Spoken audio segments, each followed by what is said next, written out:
ஸ்ரீமத் அப்பைய தீட்சிதர் அருளிய ஸ்ரீ மார்க சகாய லிங்க ஸ்தோத்திரம். பயோநதி தீர நிவாசலிங்கம் பாலார்ககோட்டி பிரதிமம் திரிநேத்ரம் பத்மாசனேனார்ச்சித திவ்யலிங்கம் வந்தாமஹே மார்கசகாயலிங்கம் गङ्गातरङ्गोलसदुत्तमाङ्गं गजेन्द्रचर्माम्बरभूषिताङ्गं गौरीमुखाम्बोजविलोलभृङ्गं वन्दामहे मार्गसहायलिङ्गं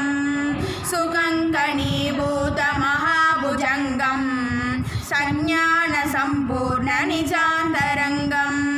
सूर्येन्दुबिम्बानलभूषिताङ्गं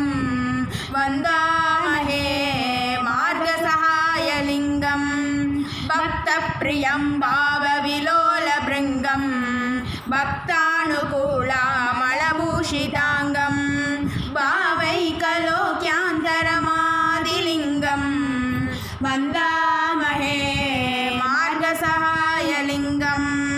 सामप्रियं सौम्यमहेशलिङ्गं सामप्रदं सौम्यकटाक्षलिङ्गं वामाकसौन्दर्यविलोलिताङ्गं वन्दामहे मार्गसहायलिङ्गं पञ्चाक्षरीभूतसहस्रलिङ्गं पञ्चामृतस्नानपरायणाङ्गं पञ्चामृताम्बोजविलोलभृङ्गं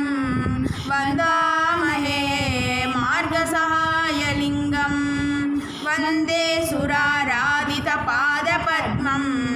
श्रीश्यामवल्लीरमणं महेशं वन्दे महामेरुशराशनं शिवं वन्दे सदा मार्गसहायदेवं वन्दे सदा मार्गसहायदेवं वन्दे सदा मार्गसहायदेवम् इति श्री मार्गसहायलिङ्गस्तोत्रं सम्पूर्णम्।